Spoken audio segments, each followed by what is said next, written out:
You set foot on foreign soil. Only this land isn't ruled by any country or government. In this land we celebrate music. In this land we celebrate games. In this land we celebrate those who compose video game music. Welcome to the VGMbassy.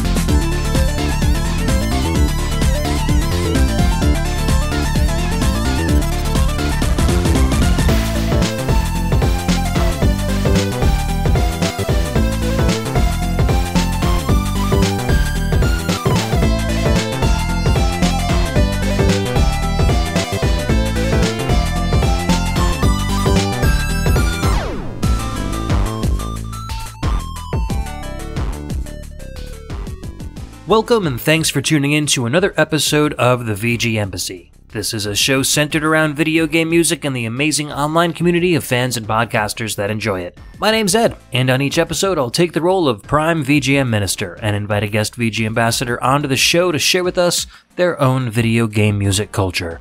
Or I may share a part of my culture on a solo show. And a solo show it is today. So when I set out to create the VGMbassy a couple of years ago, I had two specific solo shows in mind. One was Hyperzone, which ended up becoming episode 3, and then I wanted to do kind of a similar show based on the game called Phalanx, the Enforce Fighter A144, which was a shoot-'em-up released on the SNES. And it took a long time, but we're finally there. So what took such a long time? Basically, I didn't realize how much music this game has. And I'm not talking like there were secret songs that I didn't know about on the soundtrack. I'm talking this game has iterations of music that is, like, insane. But we'll talk about that in a bit. First off, when most people think of Phalanx, I assume they just pass it off as a mediocre game with a weird banjo-playing old man on the cover. And I can't really blame them. I mean, there have been so many top 10 worst art features on the internet that have placed Phalanx in the top 3 that I've honestly lost count. In terms of pronunciation, Americans tend to pronounce it Phalanx, and Brits tend to pronounce it Phalanx. However, both seem to be acceptable on either side of the pond. So I grew up calling it Phalanx, so I'm going to pronounce it like that for the rest of the episode. So, I mean, if you grew up calling it Phalanx, go right on ahead, you're not wrong. And please don't correct me, because I know both are cool. So I'm gonna do a show today that aims to correct a lot of the misperceptions that this game has. We're gonna visit the SNES version that we all know and make fun of, but we're also going to talk about the SharpX 68000 version, the Game Boy Advance port, and a secret Phalanx Easter egg that appears in a completely unrelated title, and also a WiiWare version that I had originally thought was just a virtual console port of one of the existing versions, but is actually a little bit different. So, the cool thing about it is that the SNES and the SharpX 68000 versions have completely different soundtracks, and they're both really good. The SNES version was a game I rented when I was a kid, and I took advantage of the sound test to record all the music onto a cassette so I could listen to the tunes even after I'd sent the cartridge back to Blockbuster. I did this with a whole bunch of games back then, but I'd always considered Phalanx like one of my favorite soundtracks. So in my research for this game, I thought that we were going to be doing SNES and comparing it to X68000, and that would be the end of it. But oh boy, was I wrong. So the SNES and the Game Boy Advance soundtracks are one set of soundtracks. They have similar music. Then there's the X68000 music. So in the X68000 game, you've got the standard FM soundtrack.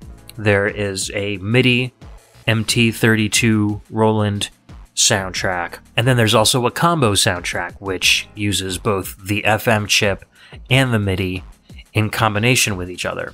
On top of that, there's a version of Phalanx called Tiny Phalanx, which was released as a secret game within the PlayStation 1 title Zero Divide, which has an entirely original soundtrack of its own that's really, really good. And the WiiWare version, which is based on the X68000 soundtrack, but has completely new instrumentation unique to any of the other versions on the original X68000. So all in all, there are 7 different Phalanx soundtracks across 5 different versions of the game. Pretty insane. So what we're going to do is, for at least the first level music, we're going to do a little sample of every version of that song and give you guys an idea of what the instrumentation is like, etc., etc. However, going through the show, I feel like the 2 real quote-unquote best versions of each soundtrack is the SNES version and the FM MT32 combo version from the Sharp X68000. So those are the songs that we're gonna kind of focus on as we go throughout the show, and I think it's gonna be cool. It's gonna be kind of like a compare and contrast. We'll listen to level 1 from the SNES and the X68000 and kind of see what the different composers did in relation to the kinds of levels that you're playing through on this game. And so if there's anything interesting that happens in any of the other versions, I might call that out and play a little sample of it.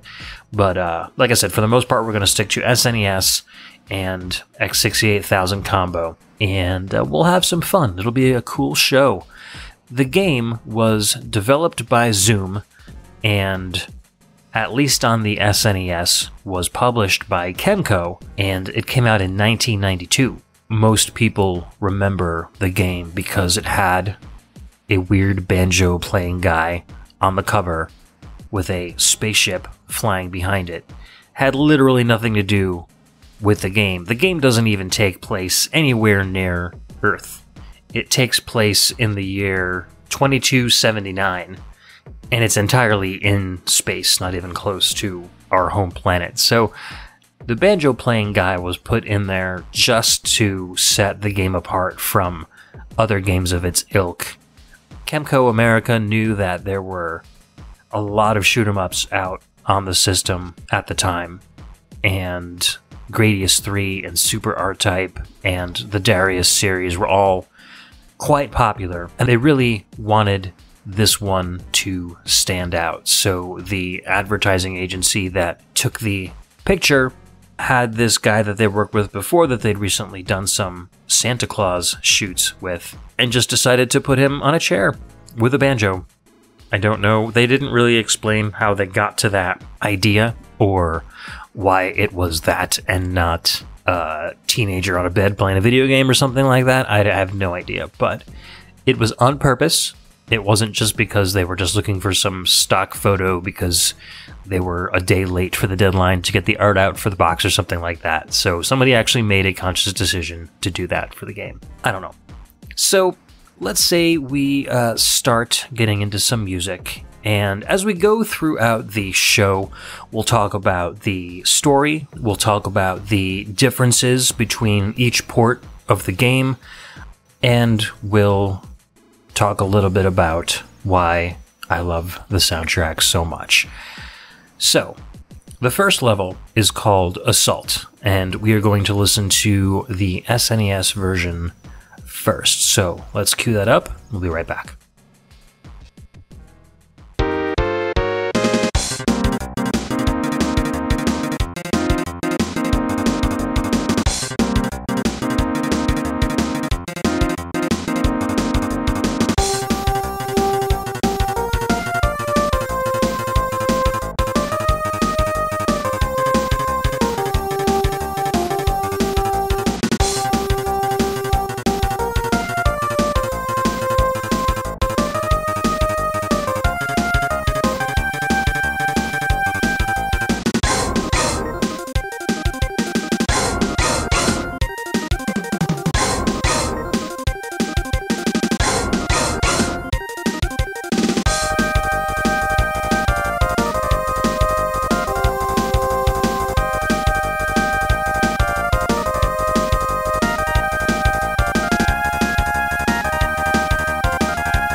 So, as you can tell, we've got some very rockin' music going on here.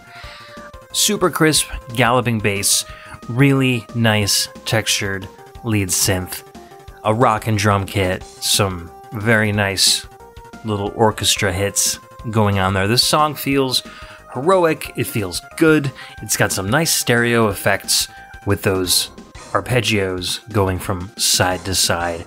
I fell in love with this song the first time I heard it.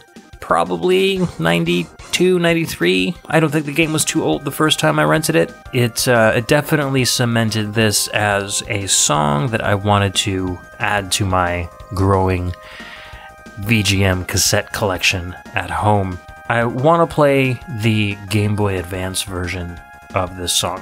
Not the whole thing, it's exactly identical to the SNES version, but I just wanted to give you an idea of the instrumentation that we're looking at in terms of why I feel like the SNES version is a little bit better. So let's play a sample of Assault for the Game Boy Advance version.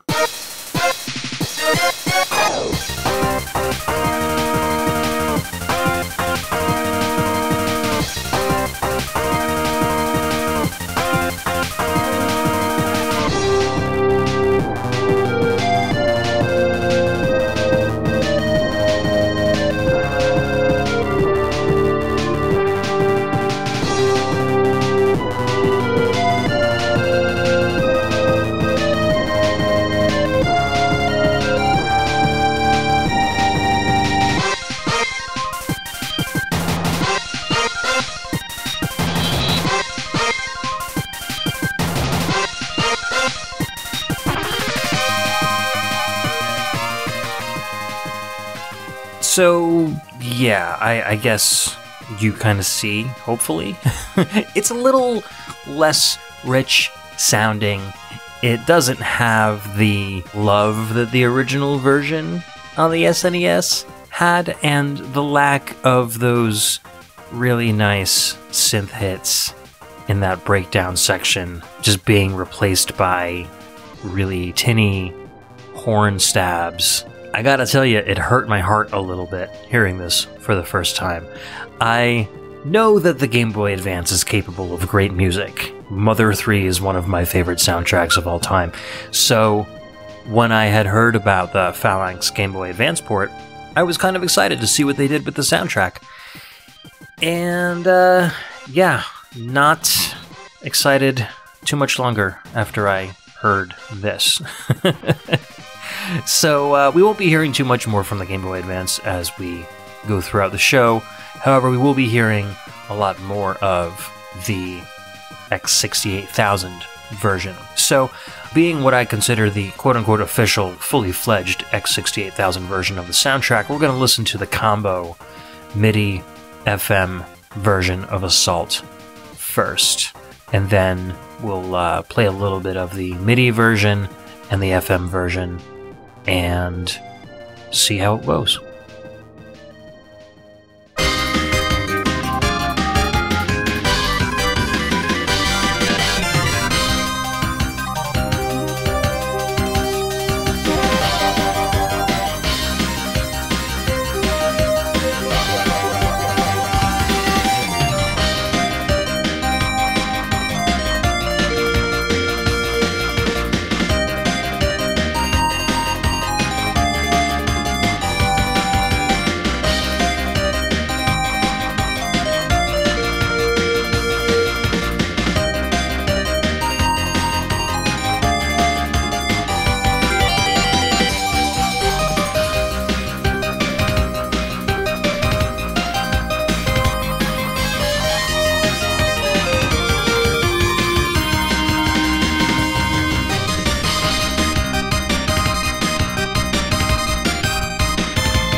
Man, I really love the Assault theme from the X68000 version of the soundtrack.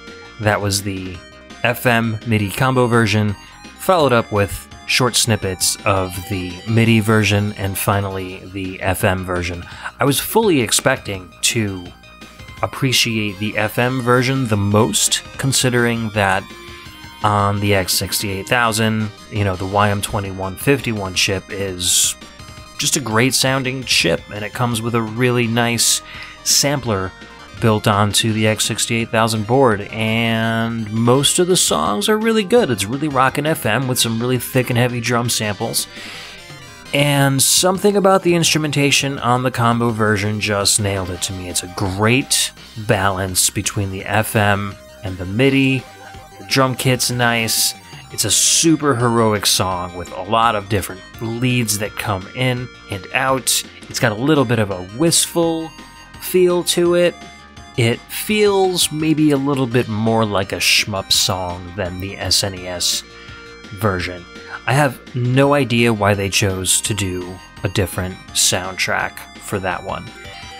I know that the composers were entirely different. The X68000 version was composed by Kenichi Kamio, and he has a few other games under his belt. Phalanx was fairly early on. He was credited for writing the soundtrack to the TurboGrafx CD/PC Engine CD version of Valis 2 in '89. In 1991, Phalanx was released on the X68000. After that, he wrote music for the NES version of Bubble Bobble Part 2, the Game Boy version of Super Chase HQ, and later on he was hired by Visco, which was a development house that made games for SNK's Neo Geo system. So he wrote music for Puzzle de Pan, Breakers, Pop and Pop, and Breaker's Revenge while he was with Visco.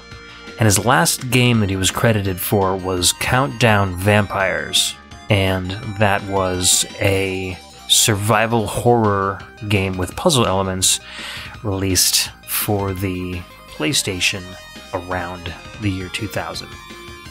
On the other hand, the SNES version was composed by an individual only known as S. Yamaguchi. And aside from this and another Zoom-developed SNES game called X-Zone, there's no other information about this composer. I tried cross-referencing the name with other composers from Zoom or Kemco around the same time, and I didn't come up with anything, unfortunately. Most of the individuals on the credits for the SNES version are abbreviated first initial last name. Many of them have been discovered and their full names released. However, S. Yamaguchi still seems to be a mystery. It's a shame because I really enjoy this soundtrack. The X-Zone soundtrack sounds very familiar, almost like this soundtrack and X-Zones were composed around the same time or as a giant kind of bundle of music and they just kind of split them up in between Phalanx and X-Zones. So if you enjoy the SNES version of this soundtrack, definitely check out X-Zone's soundtrack and you'll hear many similar types of music. Alright, so we've got a couple more level 1 tracks to get through. Can you believe this? And I promise this will be the last one where we go through so many tracks. We're going to narrow it down pretty greatly after this. So let's see, while we still got the X68000 version fresh in our head, let's take a listen to the WiiWare version of the song. And, since it's so similar to X68000, I think I'll just give you guys a quick snippet just so you can see the difference in the instrumentation.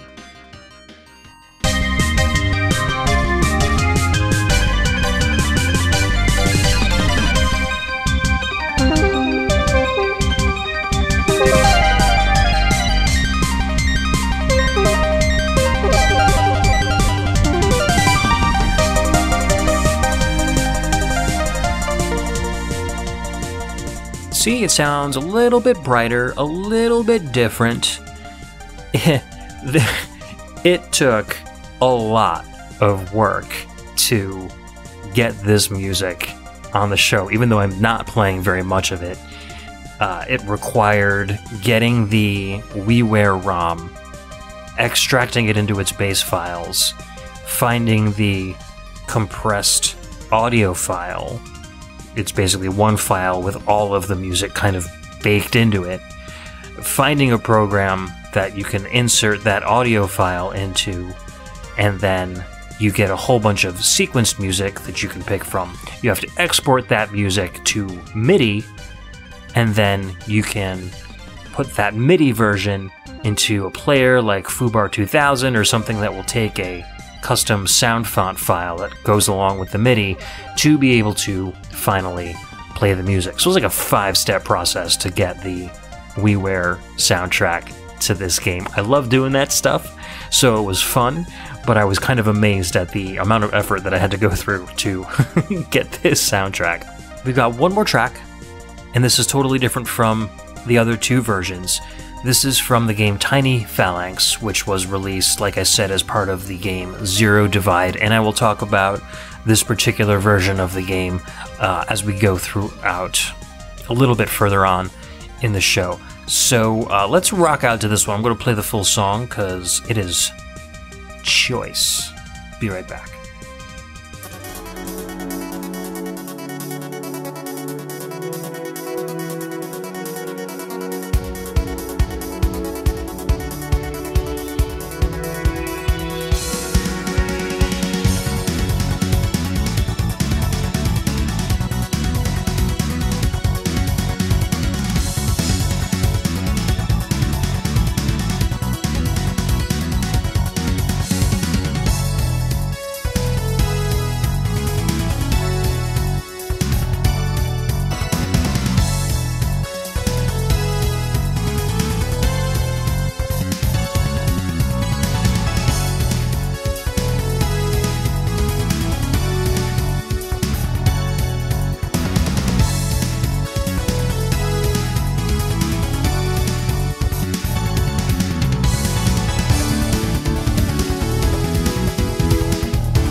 You see what I mean? That is good stuff. This is the only version of the game that has non-sequenced audio. This is a streaming audio file, almost CD quality, that you can find in the game's file system.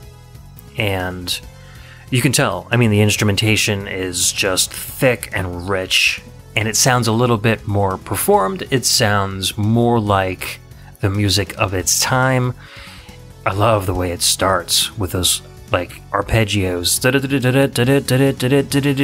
and then the whole virtual band starts in and starts playing, and it's good. It's interesting, the feel between all three of these distinct songs. They all have a very heroic quality to it, in my opinion. They all feel like, okay, we're taking our ship and we are blasting off on our mission, and we're gonna go beat the bad guys. And I like that about all three of them, for sure.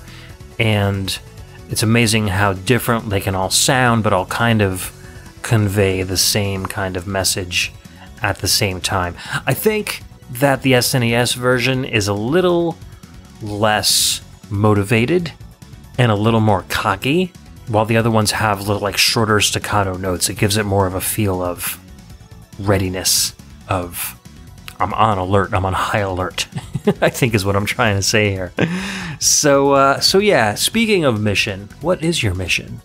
What are we doing in this game? Well, I feel like we've gone pretty far with these level 1 songs, so I think what we're going to do is play our SNES version of the level 2 track, and we'll get a little more into the storyline behind Phalanx and what you are shooting them all up for. So let's take a listen to level 2 Underwater from the SNES version of Phalanx, composed by S. Yamaguchi.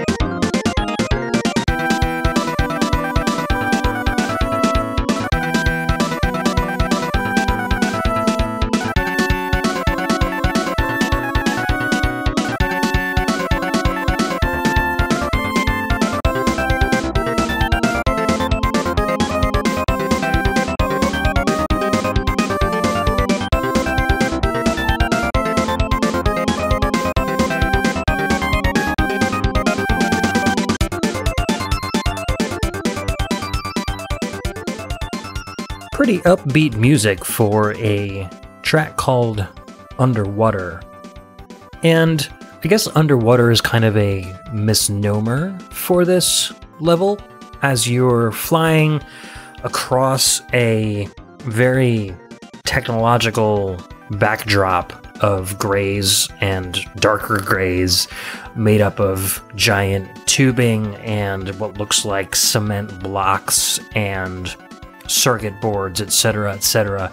And in the middle of the screen is this horizontally flowing, semi-transparent stream of water, not affected by gravity in any way, shape, or form. So if you fly your ship on the top or the bottom, you are essentially in dry space, and you can move into the middle and you'll see your ship splash into the water from the bottom or the top, and you are pushed back a little bit when you're in that center stream. So it's kind of a cool concept for a stage. It looks really good, and it shows off, you know, some of the transparency capabilities of the SNES and the X68000. So the song feels a lot brighter than the actual level seems to be. I do wonder if that theme is expressed differently on the Sharp X68000 version of the soundtrack. So let's give that a listen, and we'll see how Kenichi Kamio interpreted this level.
Alright, quite a different interpretation there, for sure.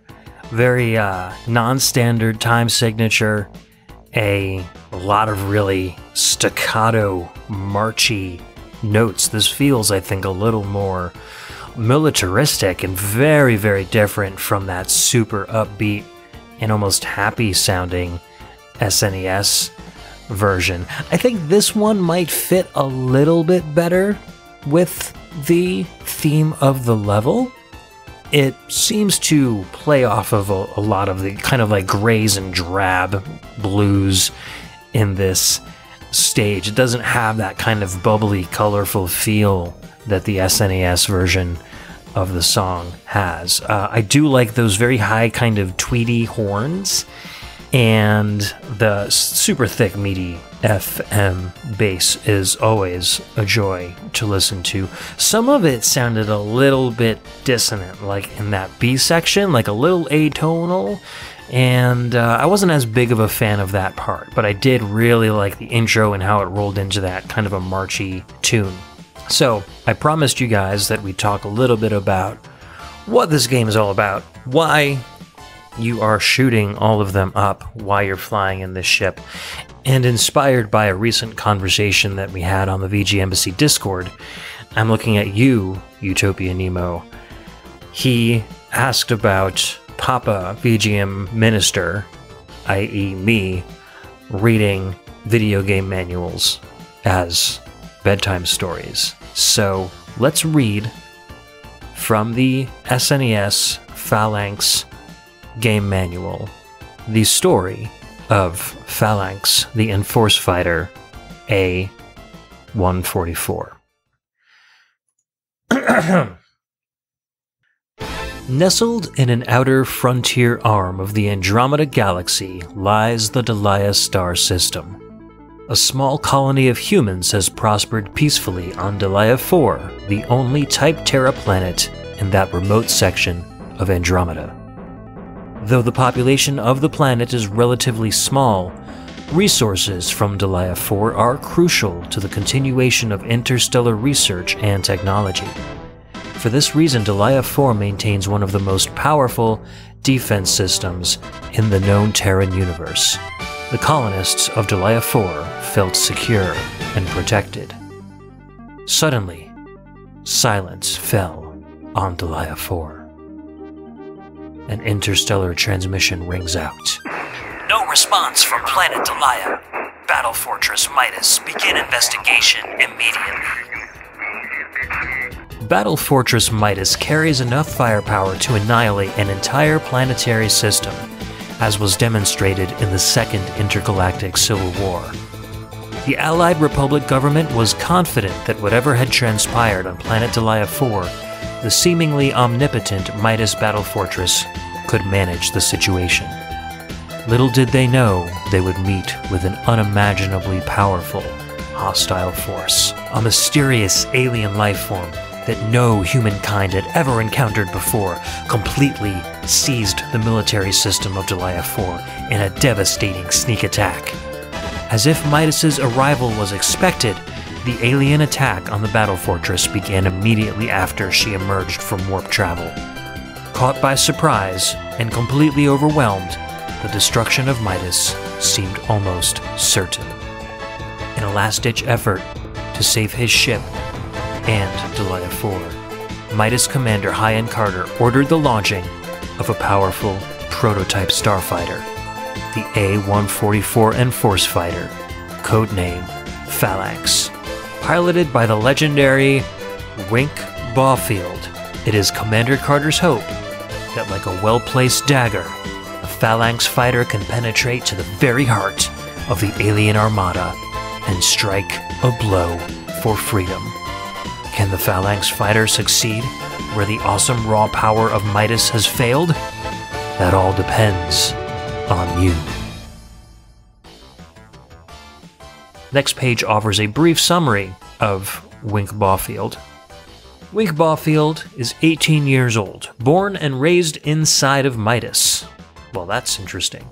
The product of years of genetic and cybernetic engineering, Wink Bawfield was raised to pilot the A-144 and first flew her at the age of 12, with a reaction time 33 times quicker than the average pilot, and the innate ability to assimilate and analyze multiple pieces of information simultaneously, he is an integral part of Phalanx's strength.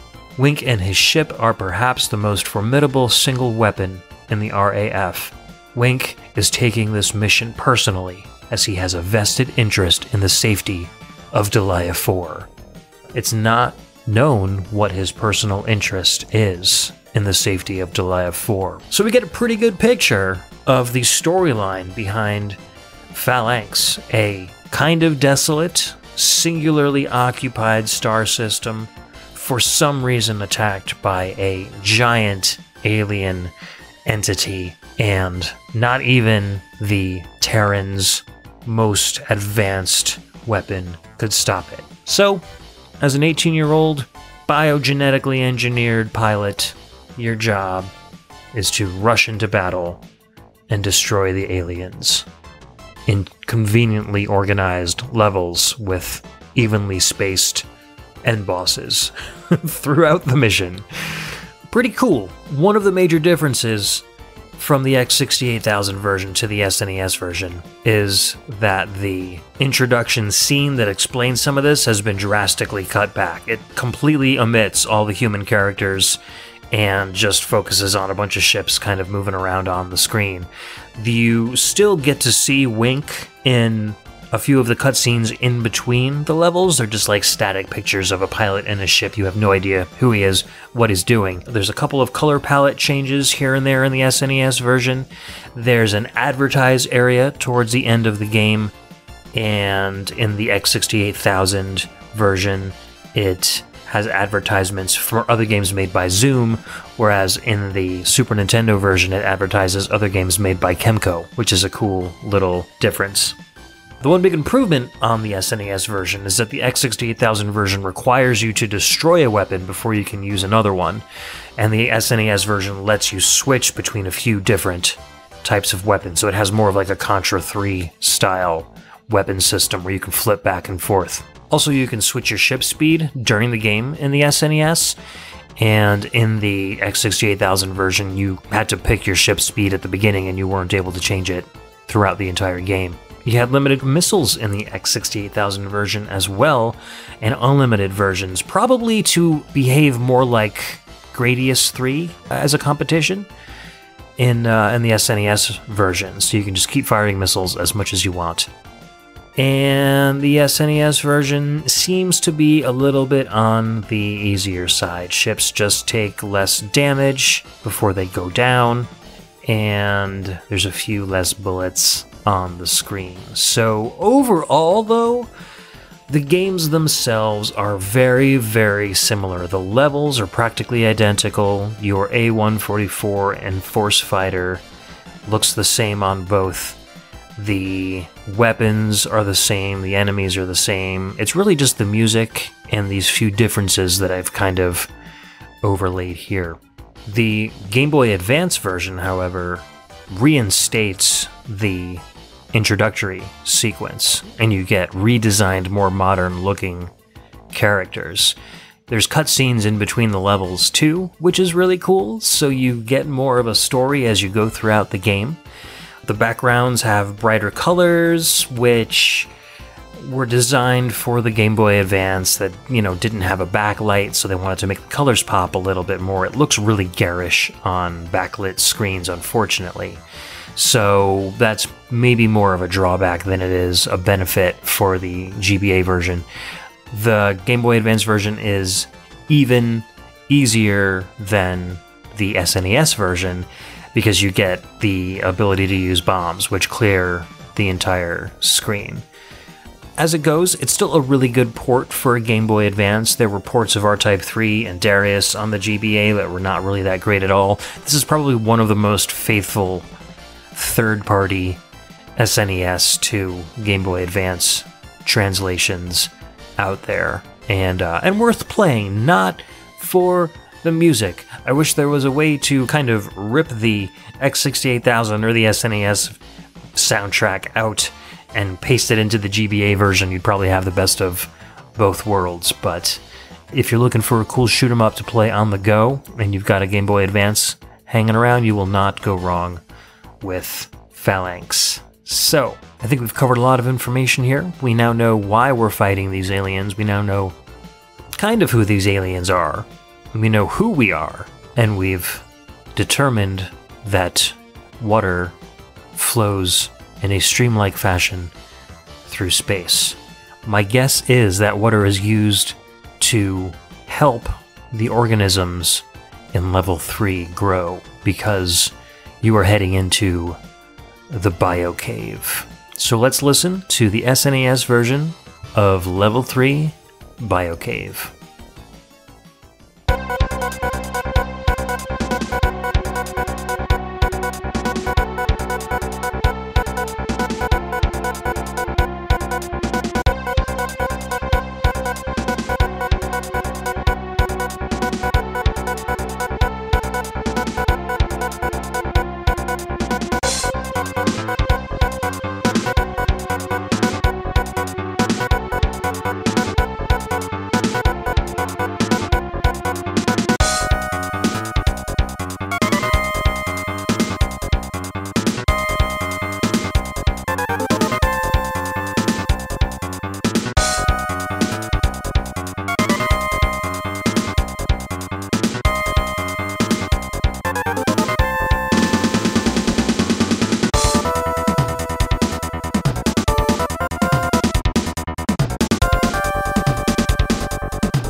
Alright, that was the SNES version of Mission 3 Bio Cave from Phalanx, the Enforce Fighter, A144.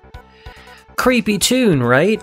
Kind of a creepy level. You are flying through a cave, and there's this weird pink alien gooey stuff that is being transported in these kind of mechanical levitating trucks, and it kind of oozes out of these trucks as you shoot them, and then later on it starts growing out of the sides of the caves and becomes more and more of a prevalent kind of enemy that you need to shoot down as you fly through it. Yeah, again, we've got kind of an interesting time signature. We've got some very staccato notes. We've got really dissonant, kind of out there melodies with kind of unresolved note runs that kind of just go off into nowhere. Really unsettling tune. And I didn't really realize how spooky it sounded back when I was listening to this as a kid, but now that I have a little more, I don't know, musical maturity experience, I can tell that they really wanted to kind of bring the fear of this bizarre looking level home with this music. I do wonder, however, how Kenichi Kamio interpreted Bio Cave. Do you think it's going to be as spooky? I don't know. Let's give the X68000 version a listen. I'll be right back.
Okay, I think Kamio-san went for the evil route instead of the spooky route for this song.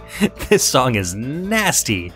That bass is so loud, and the MIDI takes a real backseat to the powerful FM tones in this track. I like this a lot. The B section reminds me a lot of some of the more kind of gritty tunes that you'll hear in the arcade version of the Final Fight soundtrack. Dun dun dun dun dun dun dun dun dun dun dun, like real just hard hitting, walking down the street punching people in the face kind of music. So I feel like this one would probably be more at home in a beat 'em up than a shoot 'em up, which is really interesting. I think between the two, the SNES version thematically wins out, because I feel like this cave is a little more creepy than it is evil. That being said, though, it's really hard to choose my favorite between these two because they're both cool in very, very different ways. I neglected to mention last segment that Tiny Phalanx has a very interesting soundtrack. It only has 2 stage themes, and they both play for 2 stages each. So basically there's Assault, and then Underwater plays the same music that was there for Assault, and there's a new track that plays when you get to the Biocave level of Tiny Phalanx. So we're going to play that now, and I don't know, see if the creep level stays at the same, or if it's entirely different. I don't know. Let's check it out.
Okay, that was cool. Maybe a little more evil than creepy as well. Again, very powerful low end on a lot of these tracks, and it seems like the Tiny Phalanx composers Hideyuki Shimono and Akihito Okawa took a look at the original 2 Biocave songs when composing music for this level. It's cool.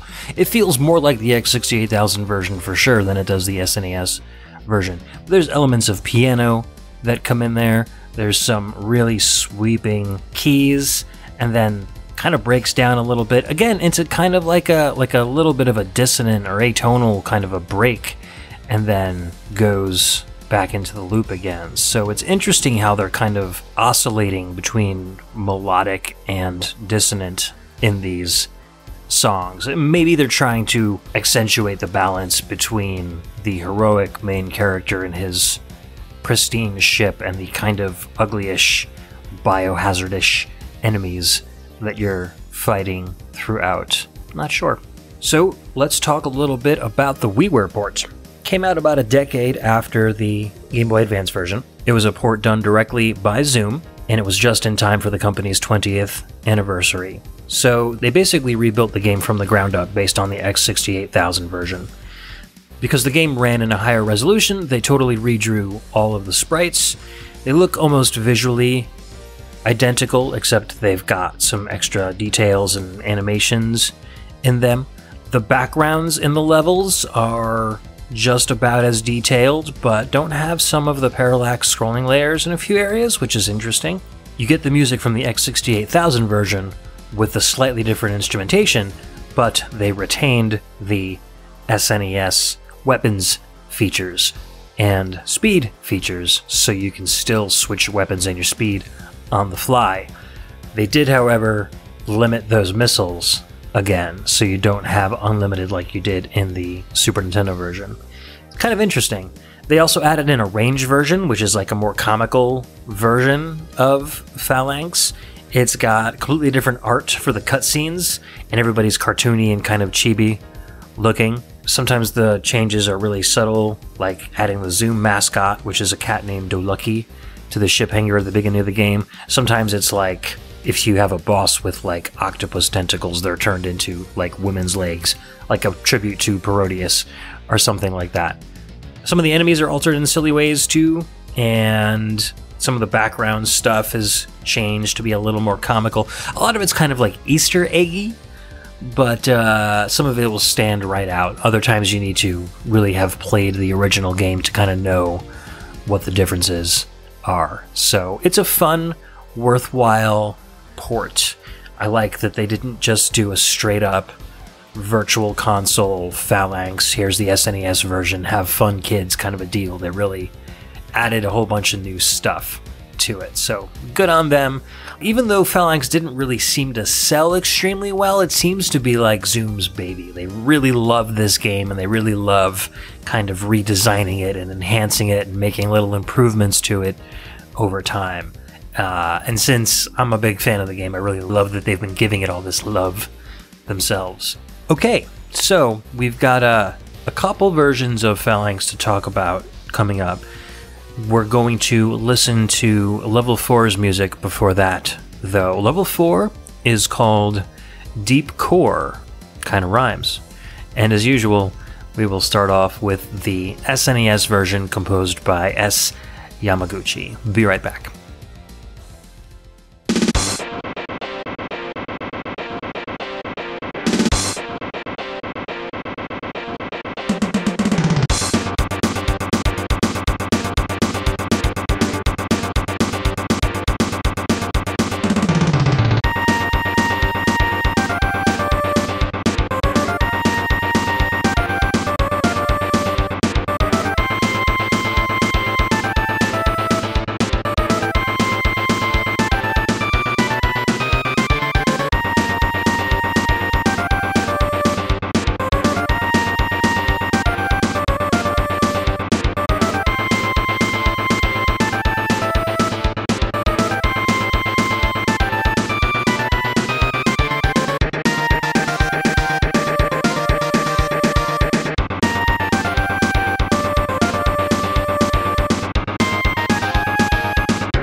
Alright, that was Level 4, Deep Core from the SNES version of the Phalanx soundtrack composed by S.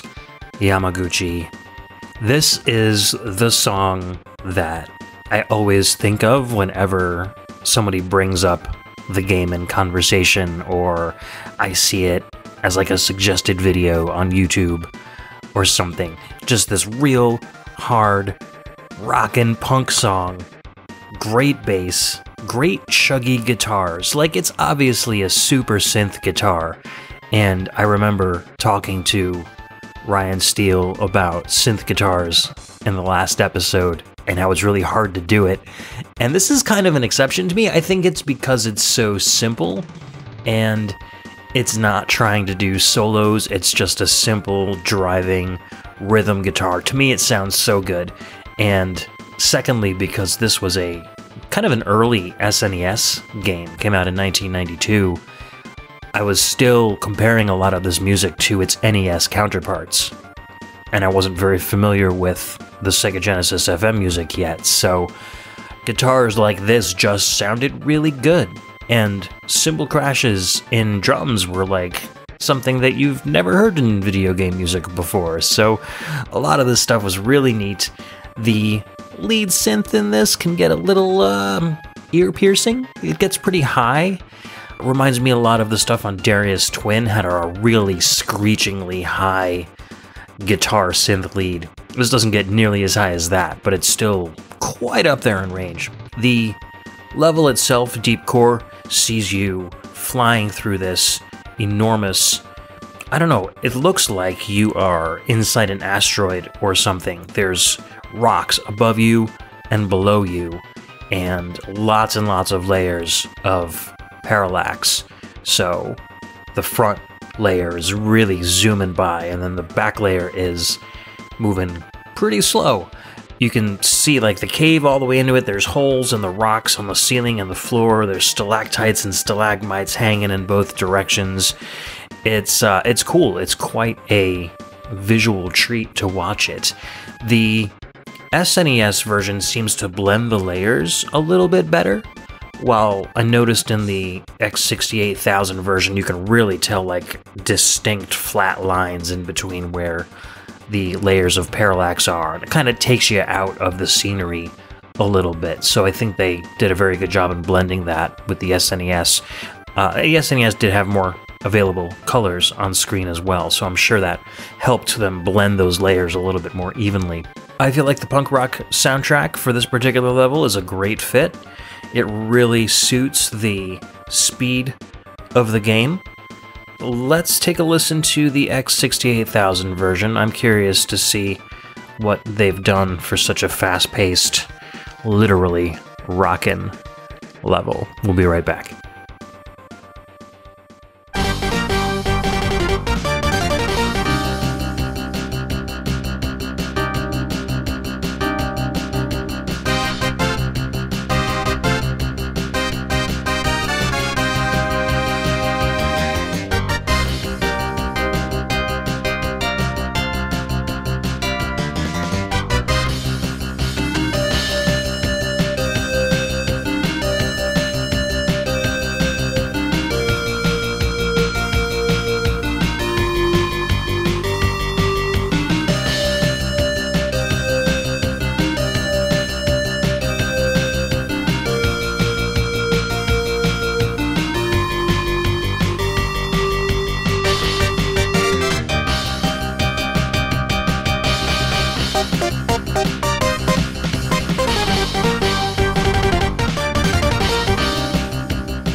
Oh yeah, that was a good one. That was Deep Core, the Phalanx X68000 FM MIDI combo version of the track. I love that bass line. It is very simple, but very pronounced, and fills this song with just this really driving groove. I get a very Zuntata feel from this. This really reminds me of something that Hisayoshi Ogura might have written for a Ninja Warriors game or something. Very big on groove. It's got that kind of walking pace that the Ninja Warriors soundtrack had, and really relied on very FM synths. Even that MIDI lead had a very FM quality to it, very rounded instrument. And the loop was interesting. It kind of went a little nuts and then broke right back into the beginning of the song again, like sooner than I expected it to. All of these songs are only about a minute long, almost exactly a minute long, so I guarantee you that was probably a directive from the programmers of the game or the sound director, or whoever was like, you know, you need to make your song exactly a minute for each looping section.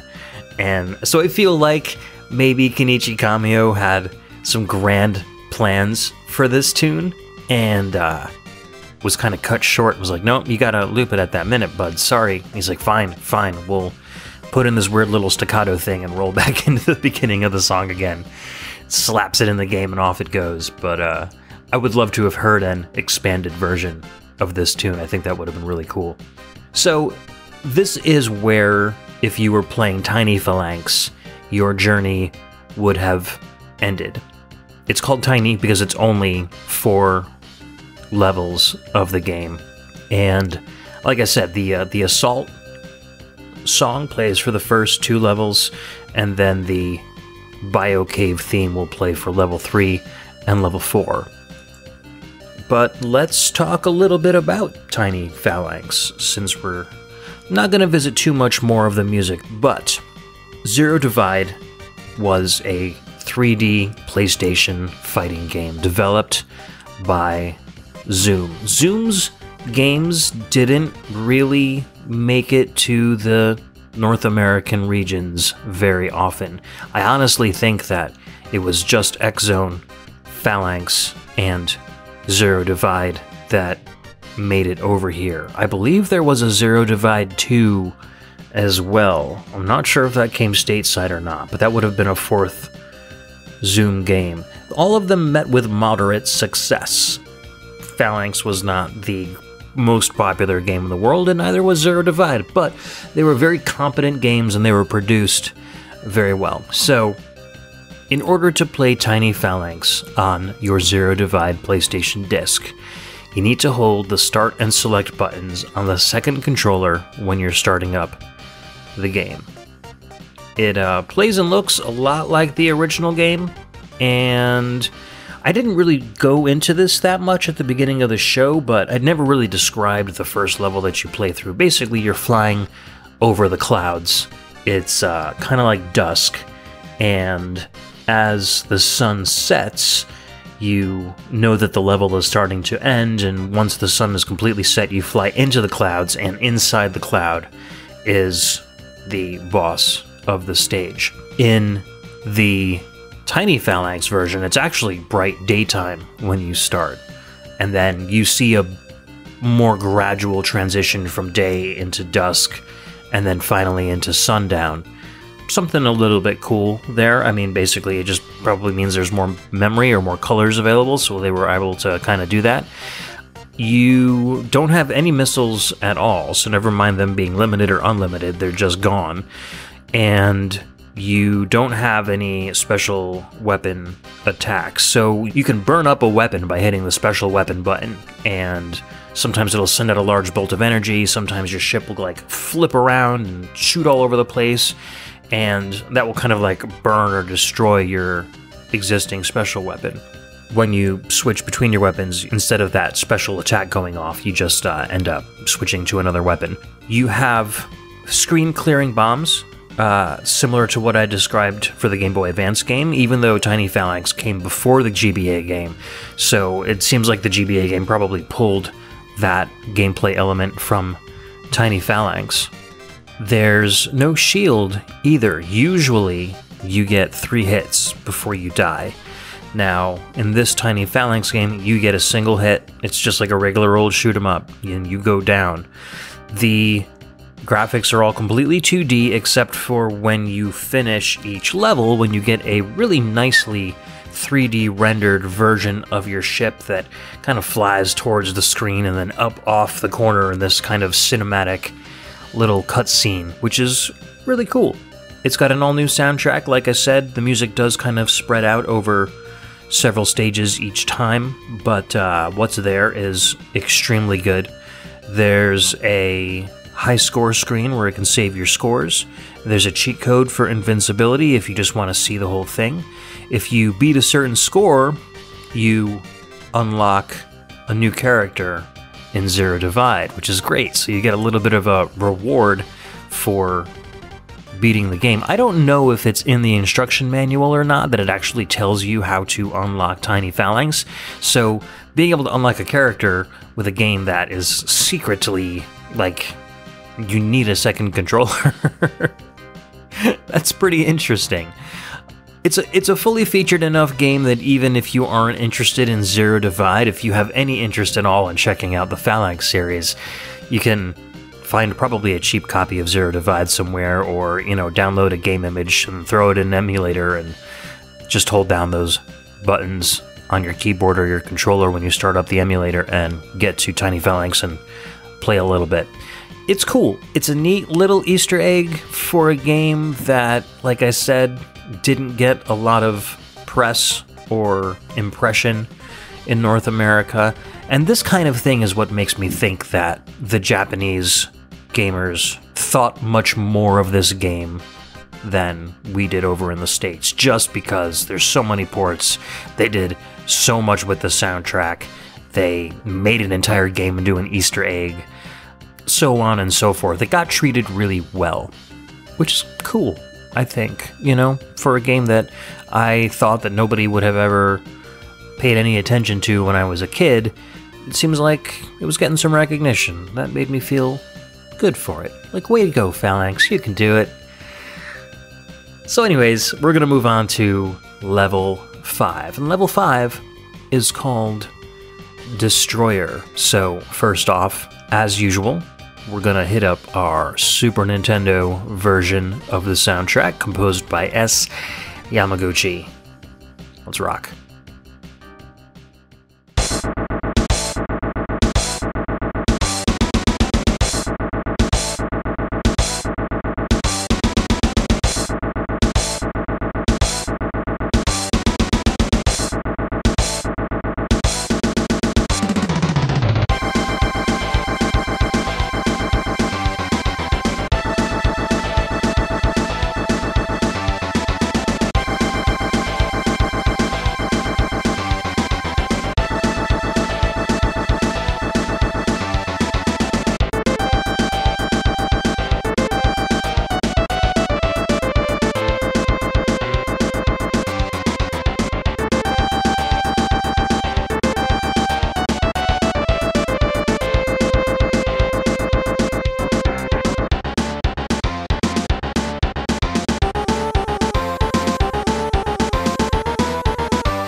Yep, the soundtrack just gets more rockin' as we go. That was level 5 Destroyer from the SNES version of Phalanx. Feels like a real rock band's just kind of hanging out inside your SNES and playing a tune while you rip through this infected, gigantic spaceship that you're kind of flying all around. Again, we've got some really shrill kind of leads over a fantastic bass and guitar line. Really smashing that percussion home. I love the fact that they were able to get such good sounding cymbal crashes in this game. I don't think the song would have the impact it does without those crashes there. It gives the illusion of a real rock drum kit. This stage is cool. You're flying over a planet in space, and you're close enough to the planet that you just kind of see the horizon below you, and right in front of you is this giant destroyer starship, so big that it doesn't fit on the screen. It's like probably 7 or 8 screens big, and you can tell that it's got this kind of biomass that's been creeping over all of the metallic parts. So whether this ship used to be one of your own and was corrupted, or whether the alien life forms created this thing from a combination of technology and bioorganism, it's anybody's guess. But what I like about this stage is that it's non-linear, so you shoot some of the guns and cannons that are all over this giant destroyer, and then a little hatch starts opening and closing on the side, and you can fly into the hatch. You fly through this little tunnel that's inside the ship's map and enter into this hole, and inside the hole is a boss that you have to beat. It's like a couple of weird alien things kind of flying up and down inside a tube, and it shoots at you. You destroy it. You find yourself back outside the ship, you go back outside the tunnel, and then you've got to go and find the next tunnel to get into. And there are 3 tunnels in total, And the level isn't auto-scrolling, which is great, so you can move backwards and forwards and fly all the way around the ship, make your way through this giant kind of crustacean lobster crab boss, and then finally get to the third tunnel near the front of the ship and destroy this really fast-moving mechanical thing with this giant red eye. But as shmup stages go, I think this is one of the most unique, especially having a stage like this in a game that's, it's kind of surrounded by all of these auto-scrolling, more traditional shmup levels. This one feels really memorable, especially because that ship is so enormous and there's so much moving around on it, and the background looks so cool, and you've got this really excellent rock music just chugging away at you.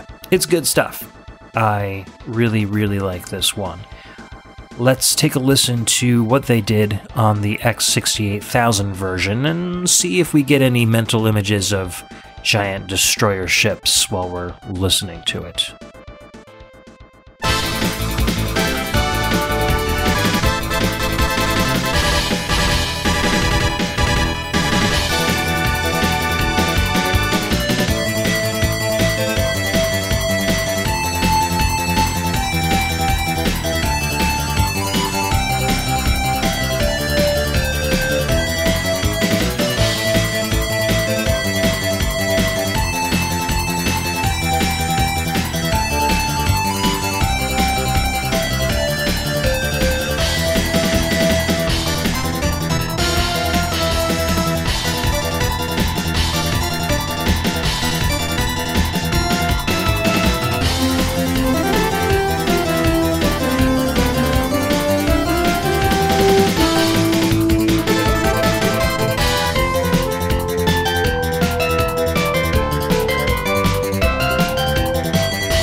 Oh man, Destroyer for Phalanx on the Sharp X68000, composed by Kenichi Kamio, and I stand corrected, that was a 1:30 long song, and the only reason I can think of is because Kamio-san brought this to his superiors and he was like, "My superiors, I have created the most heroic song you've ever heard in your life."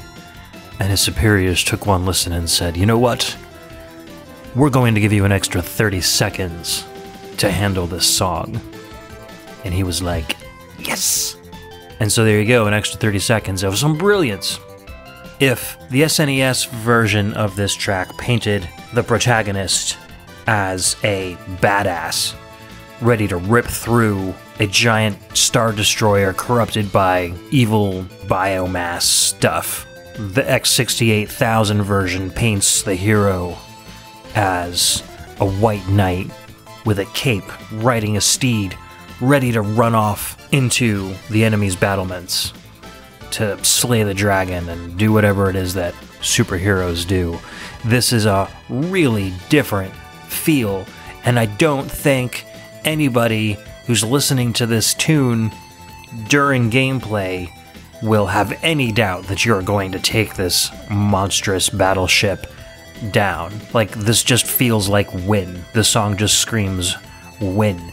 Giant brassy segments, huge galloping bass, hi-hats going a million miles an hour. It's got all of those facets of heroism, and I mean, it almost feels like it's the end of the game, or like the end of an anime where the plucky protagonist finally realizes that the power was inside him all along, and oh my god, I can totally do it! Let's go!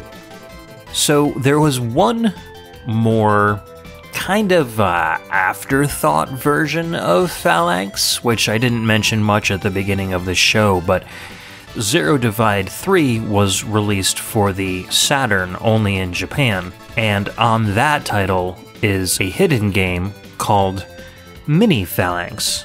It's even tinier than Tiny Phalanx. It's unlocked by playing the main game for more than 3 hours, but it's super simple. It's like they didn't do much to finish it, or didn't have time, or didn't have memory. There's no backgrounds, music, or even sound effects. It's just really simple sprites and enemies that spawn in constant waves until you stop. So I think the enemy sprites and stuff look like, you know, the Phalanx ship and the Phalanx enemies, but you don't get to really do anything with them. I think you just have to end up pausing the game and selecting quit in order to back out of it. There's no ending or anything like that. So I don't know, I would be pretty disappointed if I were to have played Tiny Phalanx and really enjoyed it, and then learned that there was another version hidden in the third version of the game. I would expect it to be even better, and I think it would have been quite the letdown to experience Mini Phalanx, and oh well, I'm glad I know about it before I went to seek it out. But I still want to try it anyway, so I'm going to have to track down Zero Divide Final Conflict and see what that's all about. We have a couple more levels to go. The next one is a really interesting one. It's called Advertise Area, and it sees you flying through I guess it's kind of like a cross between Las Vegas and Times Square in New York. There's giant signs, neon flashing everywhere. It's kind of a fun backdrop for a shoot 'em up. So let's go ahead and listen to the SNES version, and we'll be right back.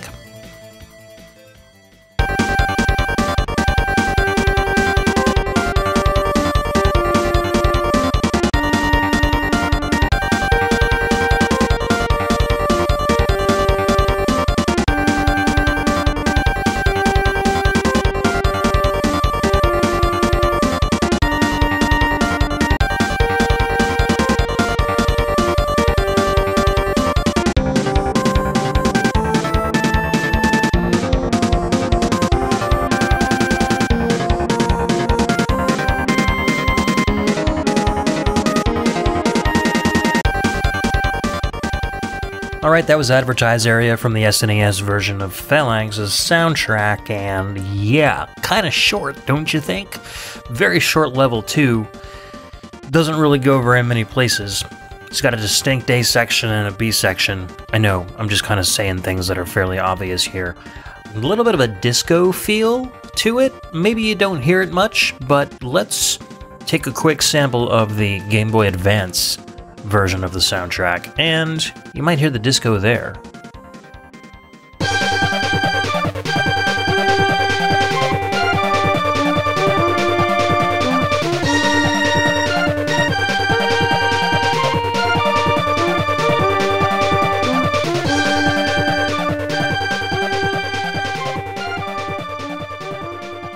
Do you hear it there a little bit more?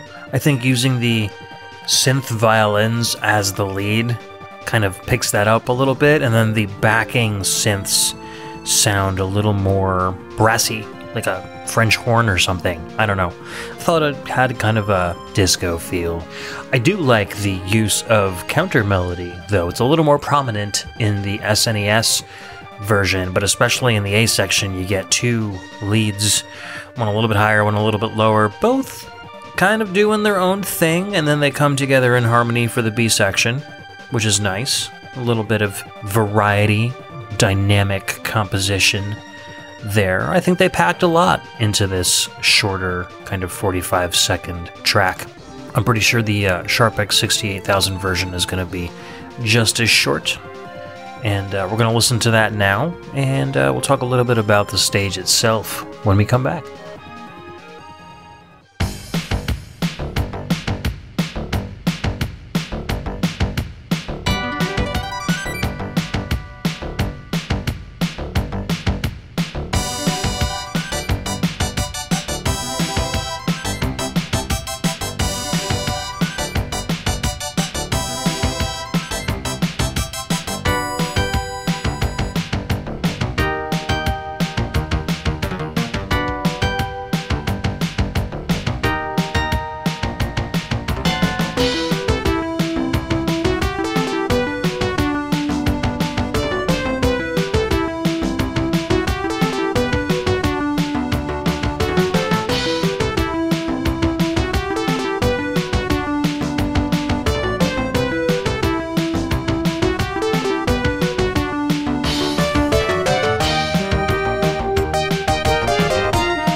Guys, it's so funny listening to these soundtracks back to back because I've never done it this way. I'm doing it for the first time doing this show just because I wanted to get that fresh feeling of the comparisons.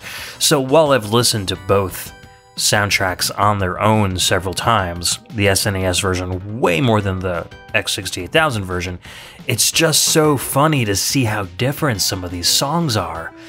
This one is a good length, it's 1 minute and 30 seconds, but I was like floored by the wistfulness. Like it almost had a very, I don't know, lighthearted, playful feel, which was not much like the SNES version at all. And I guess I can kind of understand the composer's motivation here, because this is a super bizarre level. A, it's really short. B, you are flying through a cave between two asteroids. In the background, in between these two rock formations, you see space and you see like an asteroid belt like unfolding out behind you. And attached to the ceiling and the floor of this cave that you're going through are animated neon advertisement signs. Some of them are for beer, some of them are for a logo that looks like Coca-Cola, but it's, you know, compressed and pixelated, so you can't really tell what it says. There are a couple that are advertising Lagoon 6 and Genocide, which are two other Zoom games that are available for the X68000. So they're kind of pushing their own wares here. And there's one with like the face of a cute cat that looks a little bit like Pusheen that says Sexy Time? I don't know. Or Big Sexy? I think it said Big Sexy. I have no idea. That one's not in the Super Nintendo version. I wonder why. Anyways, so maybe the lighthearted kind of feel for this, the composer was kind of taking the shopping aspect and wanted to give that kind of a Muzak feel to this level. Even though you're still playing it as a normal shmup, there are enemies coming at you, you are shooting them down, you have danger everywhere, you will die if you hit the ceiling or the floor. You get this really kind of floaty, airy, fun piece. It reminds me like of the shopping channel on the Wii or something like that. Between the two, if I had to compare, I think I really prefer the X68000 version more than the SNES version here, and that's not the case for a good number of these tracks. This one, I think there's a clear winner. So the next level we've got coming up is called Hyperspace. So let's take a listen to the SNES version, composed by S. Yamaguchi. We shall return.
Alright, that was Hyperspace from the SNES version of Phalanx, composed by S. Yamaguchi.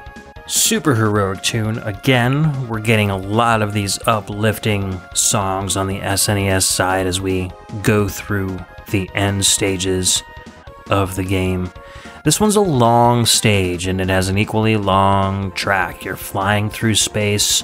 You kind of slowly lower into this bioorganic mutated cave kind of deal, and things start getting more dense and dense around you. You start off with a couple of floating pieces of gobbledygook around your ship, and then you slowly start descending, and it gets denser and denser and pretty much takes up the entire background after a while. I feel like this might have been a better song for the underwater stage. It feels like it has a little bit more of an underwater theme, but I think it also really has a uplifting kind of a sound as well, so maybe that's why they chose it for one of the last stages in the game. I want to compare this to the X68000 version just to see what's going on there. So let's get right into that and be right back.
Oh yeah, I'm getting equal parts heroicism and peril in this one. I love the staccato stabbing of that organ lead. That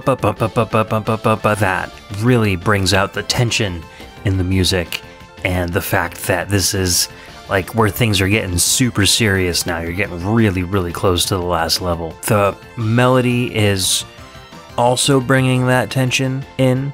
It feels a little mysterious, a little worrisome, I think, and has a lot of kind of like open phrases that you're just kind of like, oh my god, what is going to happen? Some cool percussion going on in the background as well. This soundtrack is really rounding out to have some really good stuff. I think, honestly, it's a lot stronger towards the end than it is towards the first few stages. I don't know if you agree with me on that or not, but you can let me know wherever I am on the internet. But I'd love to have a conversation with that about you if you have different opinions. Yeah, so like I said, we're getting towards the end level here. Hyperspace ends on a note where you are flying into the enemy planet. This is your approach, and now you're going to start the charge against the final boss. And what a fitting name. The last level is actually called Charge. So, let's listen to the SNES version from that stage first, and be back in a bit.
That was Charge from the SNES version of Phalanx, and longtime listeners of Pixel Tunes and VGMbassy, and I guess also Arcane Machine, is it making more sense to you now about why I love industrial rock so much, considering this was one of the soundtracks I grew up with when I was a kid, like while others were listening to Guns N' Roses, Michael Jackson, etc., etc. I was at home listening to this stuff and really, really digging it. And those kind of grindy synth guitars changing keys all the time. Like, I ate this stuff up. I just love that it sounded like weird digital buzzsaws and they were making music out of it. So this right here is a good kind of benchmark for the kind of music that really made an impression on me as I was growing up. And this kind of electronic rock sound that I really gravitated towards when I was looking for new bands in my teens and my 20s. So I guess there you have it. You can thank Phalanx for my musical tastes. Thank you, S. Yamaguchi, whoever you are. Anyhow, I love this track, as you can tell. I love the chord changes and those electronic guitars. I love the breakdown at the end, da da da da da da da da da na na na, super heroic sounding. You are flying through, as you might expect, this giant bio-organic slash evil mechanical cave-like area. And similar to kind of Contra, I guess it's a little more organized and it's still scary looking at the beginning. But as you get further through it, it gets more gross and more kind of like sloppy looking, and there starts to be like giant gooey things that you have to shoot through, and the enemies start getting super cheeved that you're there, and the bullets start coming fast and furious. The thing that always frustrated me about this last level is that the level it's almost all red. It's kind of like bloody, muscly, gross. And the bullets that they shoot at you are also red, so it makes them really difficult to see. It's a little bit easier on new HD TVs if you're playing on an emulator or you have like a Super NT or something like that and everything is crystal sharp. You can make out the bullets pretty well. If you're playing on a CRT using composite video, especially the way reds bleed on those things, like it was really tough to see some of the bullets on black backgrounds. So it got really frustrating getting hit a lot on the last level. I did not finish the game while I was renting it. I didn't beat it until we got a SNES floppy disk copier, and I was able to play the ROM on a Super Nintendo system that I was able to finally beat it. And it's cool. The final boss is really something, and we'll talk about that in just a little bit. But first, we gotta listen to the X68000 version. Of course we do. Why not? Do you think it's gonna be like crazy, scary, and intense? Or do you think they're gonna go for the heroic route? I'm gonna go for the heroic route. It seems like the X68000 soundtrack likes to bring up heroic songs during stages where there's a lot of peril, so I don't know. Maybe I'm right.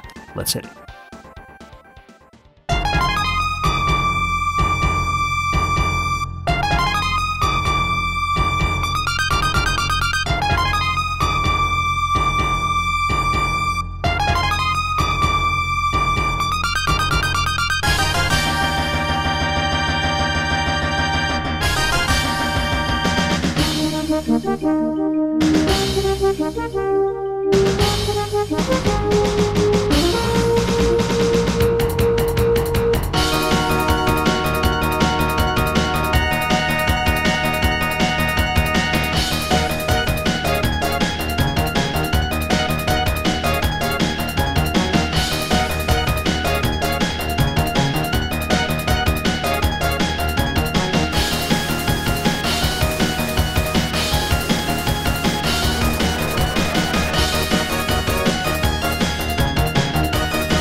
Okay, Genichi Kamio, you sly dog.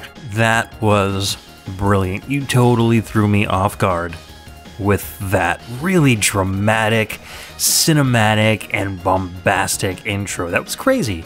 It was really good, too. Like, for FM/MIDI, like, that was some really nice instrumentation there. And then how it rolled into that super 80s, like, synthwave track with the heroic lead over it.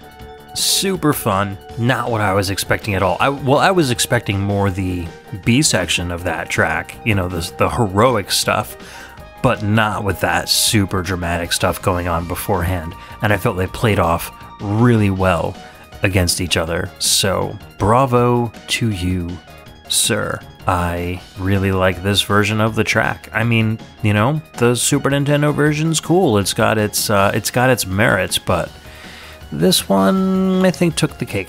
So, not that I'm trying to have too much of a competition between the two, but when one really stands out, I like to say so. Alright, so we've gotten through Charge, and we are headed into the final boss, which is this kind of, I don't know, if you cross a Xenomorph with a Metroid, maybe? It kind of looks similar to that. It's kind of transparent. It's got some, like, clear shields over it. There's some stuff going on the inside, and of course there's a couple of different forms. There's a wavy blue background that takes advantage of the Mode 7 effects on the SNES version, and you know, the music for the SNES final boss is really good. It's super dramatic and super tense, so let's hit that, and we'll come back and we'll check out the X68000 version too.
Yep, see? Told ya. That was the final boss theme from Phalanx for the SNES. And S. Yamaguchi really knocked it out of the park here. I think, you know, it's not too different from what you might expect from other last boss themes from shoot-em-ups of this era, but I love the use of the synth hits, the orchestra hits there. Used just enough that they're not overused, but really kind of punctuate those moments. And that snare roll at the beginning is a little bit annoying. I wish they had kind of played with the velocity a little bit there to make it sound like a little less mechanical, but it really does build the tension. I think they did a really good job building that up as the final boss comes out, and then rolling into this kind of, God, it's almost like a punkish rock kind of a bass line. Dun dun dun dun dun dun dun dun dun dun dun dun dun. And that the drum kit would skip a beat every once in a while to kind of throw you off tempo. Digging it faux show. All right, we only have a couple of tracks left to play. We're gonna rock the last boss X68000 version. We'll wrap up the show, listen to the end themes, and you know, I'll give you guys your Phalanx soundtrack expert certificates, and you can head on home and show your family. Frame it, put it on your wall. Sleep soundly, that you've saved the world. All right, we will be right back.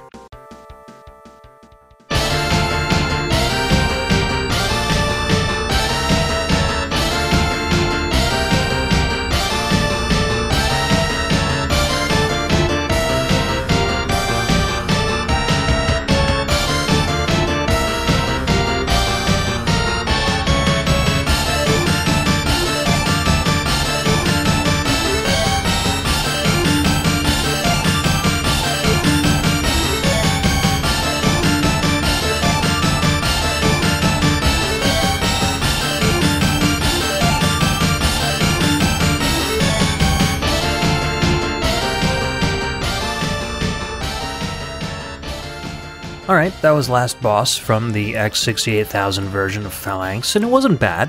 I do really prefer the SNES version a lot better. This one has great tone. It's super textured. I just don't really care for that melody that much. It's not really creating that sense of tension for me. And on top of that, the boss is virtually identical to the SNES version, but the SNES version uses, like I said before, that Mode 7 background, so it's kind of a bluish on black kind of circuits, and then these big square panels, and they're swirling all over the place, and they're going back and forth, and it kind of reminds me of maybe a background that you would fight the enemies from on Earthbound, kind of a kaleidoscopic deal. It's just a static background on the X68000 version, so in comparison, it's not nearly as intense. There's not as much going on the screen. The boss itself does not have a lot of animation. It's just this kind of roundish thing, as I said before, kind of transparent with veins and alien stuff going on, and you have to shoot certain parts of it out, and it doesn't scream like Super Danger to me. It screams Super Danger to me in the SNES version because of all the activity going on, and it really does feel more chaotic. On the X68000, it's just a little bit more simple and easy to navigate, and so I think you might lose some of the challenge there, if you know what I mean. So, I don't know. Anyways, you beat the game, destroy the boss. There's a little bit more of a cinematic ending on the X68000. You find out that Wink Ballfield's personal stake on saving Delia 4 was that he had a lady waiting there for him. So you meet Diana, and whether she's a wife, girlfriend, sister, childhood best friend, long-time internet co-op video game player whom you just met in person for the first time, you embrace at the end. And it's a very emotional, human ending to a very non-human kind of a game. So it's an odd feeling. But we're going to listen to the SNES version of the ending. I really like the ending themes for both versions, and so I definitely wanted to share them on the show. So let's go ahead and listen to the ending of the SNES version.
It's very sweet, right? It's nothing like any of the other music on the game's soundtrack, and I think it really shows off that S. Yamaguchi has a emotional side for sure. It's not just all get up and go aggressive synth rock.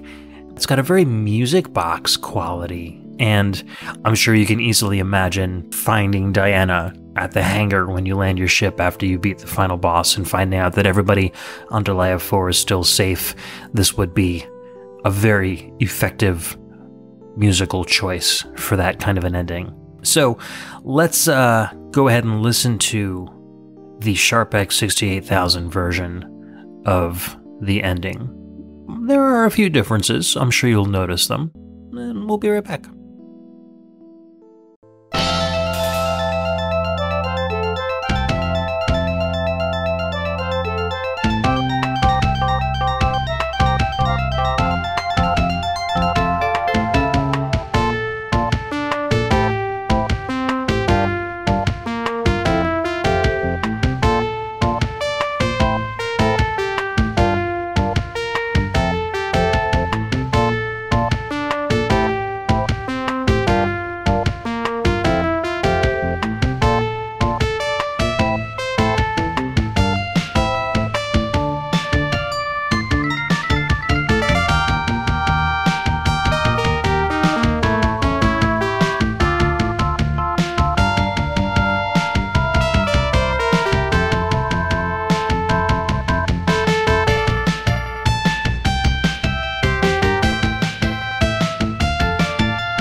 Alright, so definitely a different take there on Kenichi Kamio's X68000 ending. And he decided to bring in all of the instruments a little bit. He's got a wood block in there, a little bit of that snare hit, but it's got more of a, I don't want to say bossa nova, but I want to say it feels more like that Wii shopping theme that I was talking a little bit about on the advertise area section. It's got more of like a classic Latin vibe, which is interesting. I think it fits just as well with the ending. You know, the ending on the SNES version is a little more cut down, but it's got some cool graphics. You see, you know, a bunch of still pictures of Wink getting out of his ship, and there's a woman there, and there's no text or anything, so you have no idea who these people really are. But on the X68000 version, there's way more animation going on. On the GBA version, there's even more animation going on, and there's actual text saying, "Oh my god, Diana, you're still okay," and, you know, stuff like that. So if you want to get a good amount of story with your game, go and get the Game Boy Advance version, like I said earlier in the show. The ending music is the same for the Game Boy Advance version as the SNES version. There is one more ending theme that is unique, though, and that is the ending theme to Tiny Phalanx. And we are going to play the show out with that, simply because it's like this multi-minute long prog rock opus. It's really good.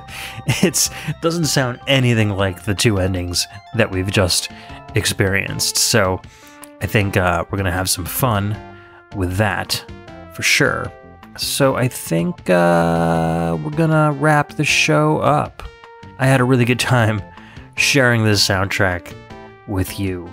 It's, like I said, been a long time coming, and I hope you guys enjoy it, at least the SNES version.